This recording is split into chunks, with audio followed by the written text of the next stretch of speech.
The Bengali টিউশনে তোমাদের সকলকে স্বাগত। আমি শুভময়।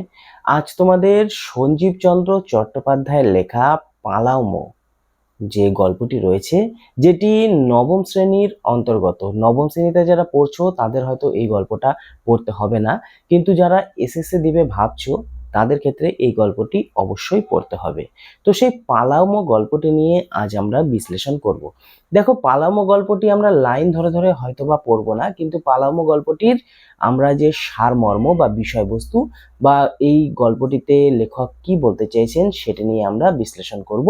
তার আগে আমরা দেখে নেব সঞ্জীব চন্দ্র চট্টোপাধ্যায় সম্পর্কে সামান্য কিছু তথ্য। মানে সঞ্জীব চন্দ্র চট্টোপাধ্যায় কে ছিলেন, দাদার নাম কি ছিল, মায়ের নাম কি ছিল, ইত্যাদি ইত্যাদি বিভিন্ন ধরনের তথ্য, সেগুলি আমরা দেখে নেব। তারপরেই পালাও বিষয়বস্তু নিয়ে আলোচনা করব। চলো তাহলে দেখে নেই। প্রথমে সঞ্জীব চন্দ্র চট্টোপাধ্যায়ের জন্ম হয়েছিল 1934 খ্রিস্টাব্দে হুগলি জেলার কাঁঠালপাড়া নামক একটি গ্রামে। সঞ্জীবচন্দ্র চট্টোপাধ্যায়ের বাবার নাম ছিল যাদবচন্দ্র চট্টোপাধ্যায় এবং সঞ্জীবচন্দ্র চট্টোপাধ্যায়ের যে ভাই, আমরা সবাই তাকে চিনি, সেই ভাইয়ের নাম বঙ্কিমচন্দ্র চট্টোপাধ্যায়। সঞ্জীবচন্দ্রের বাবা যে যাদবচন্দ্র বাবু ছিলেন, সেই যাদবচন্দ্র বাবু ছিলেন হুগলি জেলার ডেপুটি কালেক্টর। সঞ্জীবচন্দ্র প্রথমে মেদিনীপুরের জেলা স্কুল এবং পরবর্তীকালে হুগলি জেলার একটি কলেজে তিনি তার পড়াশোনা জীবন চালিয়ে গিয়েছিলেন এবং পড়াশোনা শেষ করে তিনি নিজের চেষ্টায় ইংরেজি সাহিত্যে, ইংরেজি সাহিত্য শুধু না, ইংরেজি সাহিত্যের পাশাপাশি বিজ্ঞান এবং ইতিহাসেও অসাধারণ দক্ষতা তিনি অর্জন করেছিলেন। তিনি বর্ধমানের কমিশনারের অফিসে প্রথমে কেরানি হিসাবে তার জীবনযাপন শুরু করেছিলেন। মানে তার কর্মজীবন কেরানি হিসাবেই প্রথমে তিনি শুরু করেছিলেন।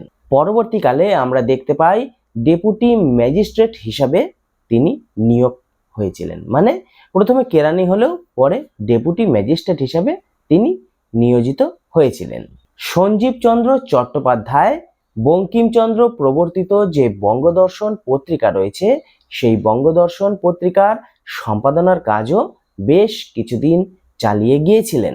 তবে একটি কথা আমরা বলতেই পারি, সঞ্জীবচন্দ্র চট্টোপাধ্যায় ভ্রমণ সাহিত্য লেখার ক্ষেত্রে তিনি অনবদ্য ছিলেন। মানে ভ্রমণ সাহিত্য লেখার ক্ষেত্রে সঞ্জীবচন্দ্রের পাশাপাশি অন্য কোনো লেখক বা প্রাবন্ধিকদের আমরা ধারে কাছেও পাই না। তার লেখা ছিল একটি আলাদাই লেভেলের। দেখো, আমাদের এই যে গল্প ভ্রমণ কাহিনী, এই ভ্রমণ কাহিনী হচ্ছে পালাও। মানে পালাও যে গল্পটি, এটি সম্পূর্ণরূপে একটি খাঁটি ভ্রমণ কাহিনী হিসাবেই আমাদের কাছে পরিচিত এবং এটি সঞ্জীবচন্দ্রের শ্রেষ্ঠ রচনা, সেটি আমরা বলতেই পারি। প্রমথনাথ বসু এই ছদ্মনাম ব্যবহার করে তিনি সবার প্রথম এই পালাও যে গল্পটি রয়েছে, এই গল্পটি তিনি প্রকাশনা করেছিলেন বা প্রকাশিত করেছিলেন। এই গল্পটি সর্বপ্রথম প্রকাশিত হয়েছিল বঙ্গদর্শন পত্রিকায়। আসলে কি বলতো, আসলে সঞ্জীবচন্দ্র সেই ডেপুটি ম্যাজিস্ট্রেট হিসেবেই বিহারের একটি জায়গা, ছোট্ট জায়গা পালাও, এই জায়গাটিতে অনেক দিন তিনি বাস করেছিলেন। তো যে ক্ষেত্রে বা যেখানে তুমি বসবাস করবে, সেই বিহারের একটি জায়গা, সেই অভিজ্ঞতাকে কাজে লাগিয়েই তিনি মূলত এই রচনাটি লিখেছিলেন। তাই আমরা বলতে পারি এই পালাও যে গল্পটি রয়েছে, এই গল্পটিতে আমরা প্রকৃতির প্রতি ভালোবাসা খুব সুন্দরভাবে দেখতে পাই। এছাড়াও সহজ সরলভাবে তিনি এত সুন্দরভাবে এই পালাও গল্পটি আমাদের সামনে প্রকাশিত করেছিলেন যে আমরা এই পালাও গল্পটি পড়ে আমরা মুগ্ধ হয়ে গেছি সকলেই। এই পালাও যে ছোট গল্পটি রয়েছে, এই ছোট গল্পটি তার পালাও নামক একটি ভ্রমণ সাহিত্য থেকে, মানে মূল গ্রন্থের নামও ছিল পালাও, সেই মূল গ্রন্থ থেকে, মানে পালাও নামক মূল গ্রন্থ থেকে সংকলিত হয়েছে। এই রচনাটি পড়লে মূলত আমরা ভ্রমণ কাহিনীর যে বৈশিষ্ট্য, সেই ভ্রমণ কাহিনীর বৈশিষ্ট্যগুলো সম্পর্কে আমরা খুব সুন্দরভাবে জানতে পারবো।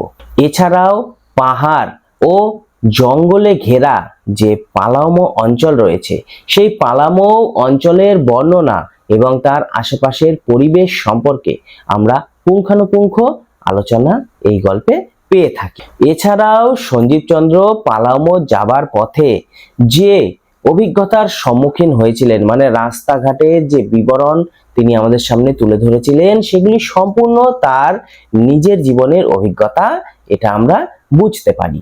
আমরা দেখতে পাই লেখকের এই পালামো সম্পর্কে প্রথমে একটি আলাদা ধারণা ছিল, কিন্তু পালামো যাত্রা এবং সেখানকার যে প্রাকৃতিক বর্ণনা দেখে তার পূর্ব ধারণা সম্পূর্ণ পাল্টে গিয়েছিল। দেখো, পালকিতে করে রাঁচি থেকে পালামোর যে যাত্রা ছিল, সেই যাত্রার যে প্রাকৃতিক বিবরণ তিনি দেখেছিলেন বা প্রাকৃতিক যে শোভা তিনি দেখেছিলেন, তা দেখে তার শিশু মন, মানে তারও তো একটা অন্তরে শিশু লুকিয়েছিল, সেই শিশু মন যেন আহ্লাদে ভরে উঠেছিল। তারপর পালামোতে প্রবেশের পরে সেখানকার পাহাড়ি গ্রাম, পাহাড়ি নদী, পাহাড়ের পরপর বিভিন্ন সারি, সেগুলি দেখে লেখক মুগ্ধ হয়েছিলেন। সেখানে অর্থাৎ পালামোতে একটি মাত্র শিলা দ্বারা গঠিত রুক্ষ যে পাহাড় রয়েছে, সেই পাহাড়ের বুক চিরে গড়ে ওঠা বা বড় হয়ে ওঠা যে অশ্বত্থ গাছ রয়েছে, সেই অশ্বত্থ গাছ লেখকের কল্পনাকে আরো বিস্তারিত করে তুলেছিল। লেখক এখানে বন পথে যাবার সময়, সেই যে বনের মধ্যে দিয়ে যাচ্ছে, তখন তার দুই পাশে যে শাল গাছের বন ছিল, সেই শাল গাছের বনগুলিরও তিনি যথেষ্ট সুন্দরভাবে বিবরণ দিয়েছেন আমাদের সামনে। তারপর এই শাল বন পেরিয়ে লেখক একটি অর্ধ শুষ্ক, মানে কিছুটা শুকনো কিছুটা ভেজা, অর্ধ শুষ্ক একটি ছোট প্রান্তর তিনি দেখতে পেয়েছিলেন। সেই অর্ধ শুষ্ক ছোট প্রান্তরে কিছু আদিবাসী রাখাল বালকেরা মহিষ নিয়ে খেলা করছিল, সেটি তিনি দেখতে পেয়েছিলেন। মোট কথা সব মিলিয়ে একটি অপরূপ দৃশ্যের যে বর্ণনা, সেই বর্ণনা লেখক আমাদের এই পালামো নামক গল্পে খুব সুন্দরভাবে তুলে ধরেছেন।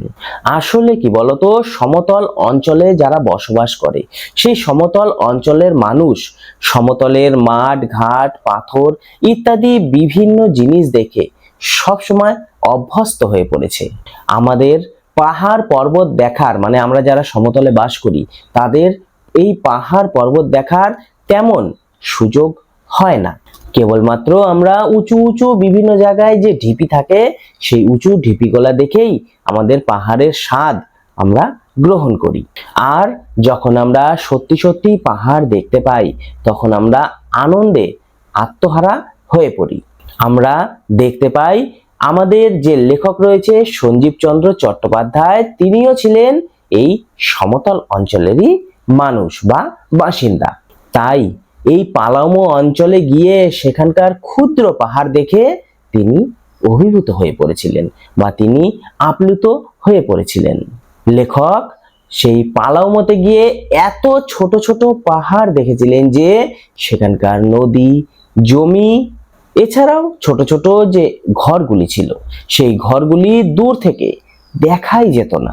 এখানে লেখক মূলত কোল সম্প্রদায়ের, কোল একটি জাতি রয়েছে, সেই কোল সম্প্রদায়ের জীবনযাত্রার যে ধারণা বা জীবনযাত্রার যে ধরন, সেই জীবনযাত্রা তিনি খুব সুন্দরভাবে আমাদের সামনে তুলে ধরেছেন। কোলদের শারীরিক গঠন এবং তাদের শারীরিক যে পরিশ্রম, সেগুলি সবগুলি তিনি এই গল্পে আলোচনা করেছেন। তিনি এই গল্পে একটি বিখ্যাত উক্তি করেছিলেন, যা পরবর্তীকালে প্রবাদে পরিণত হয়েছিল। সেই উক্তিটি কি বলতো? সেই উক্তিটি হলো, বন্যরা বনে সুন্দর, শিশুরা মাতৃক্রোড়ে। এই লাইনটি কিন্তু পালামোতে রয়েছে, যা পরবর্তীকালে প্রবাদ প্রবচনে পরিণত হয়েছিল। এছাড়াও এই পালামো নামক গল্পটিতে তিনি বাঘ শিকারের বিবরণও দিয়েছিলেন। এছাড়াও কোল যে সমস্ত নরনারীরা রয়েছেন, তারা সন্ধ্যাবেলা বা দিনের বেলা যে সমস্ত নৃত্য ছন্দে তারা মেতে উঠত, সেই নৃত্যের তুলনাও বা নৃত্যের কথাও তিনি তার গল্পে আলোচনা করেছিলেন। এছাড়াও কোল উপজাতিদের যে বিবাহের অনুষ্ঠান, সেই বিবাহের অনুষ্ঠানের বিবরণও তিনি তার গল্পে তুলে ধরেছিলেন।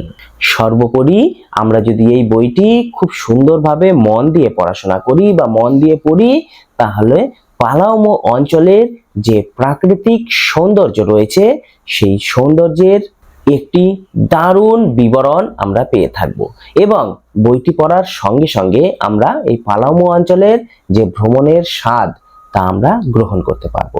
দেখো, এই পর্যন্তই মূলত এই গল্পটির আমি একটু সামান্যভাবে আলোচনা করলাম। এবার আমরা এই গল্পটির কিছুটা এমসিকিউ প্রশ্নোত্তর নিয়ে আলোচনা করব।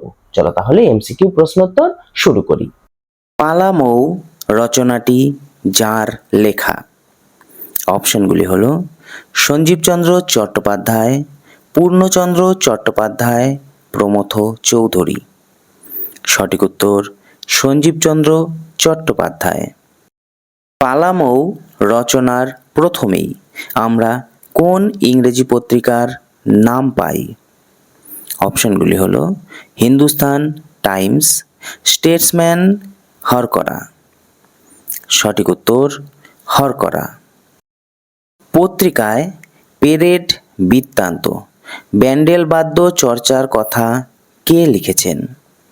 অপশনগুলি হলো একজন কৃষক, গ্রামের মানুষ, এক মিলিটারি সাহেব। সঠিক উত্তর এক মিলিটারি সাহেব। লেখক কোথা থেকে পালামৌ যাচ্ছিলেন? অপশনগুলি হলো ধানবাদ থেকে, রাঁচি থেকে, পাটনা থেকে। সঠিক উত্তর রাঁচি থেকে। লেখক কিসে করে পালামৌ যাচ্ছিলেন? অপশনগুলি হলো হেঁটে, বাসে, পালকিতে।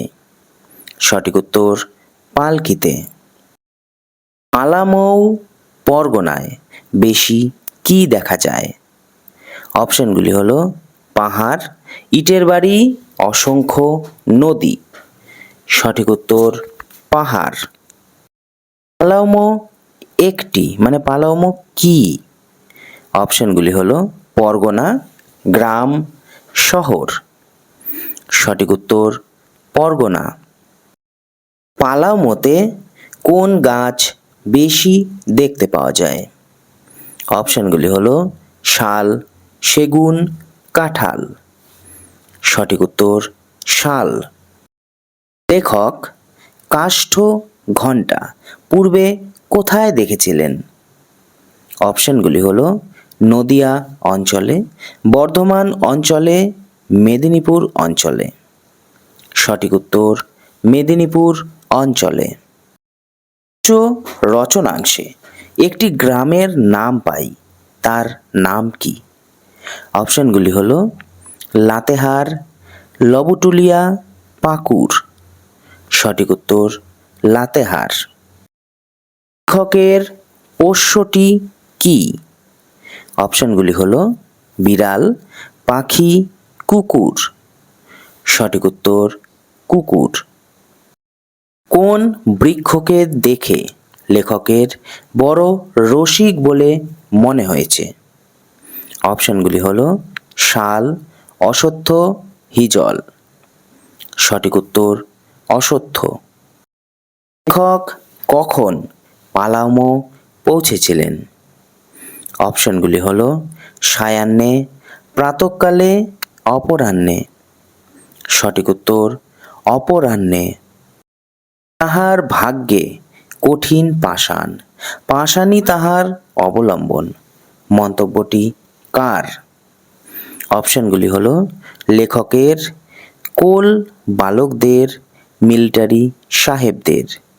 সঠিক উত্তর লেখকদের। সঞ্জীবচন্দ্র সম্পাদিত পত্রিকাটির নাম কি? অপশনগুলি হলো মহিলা, বঙ্গদূত, ভ্রমর। সঠিক উত্তর ভ্রমর।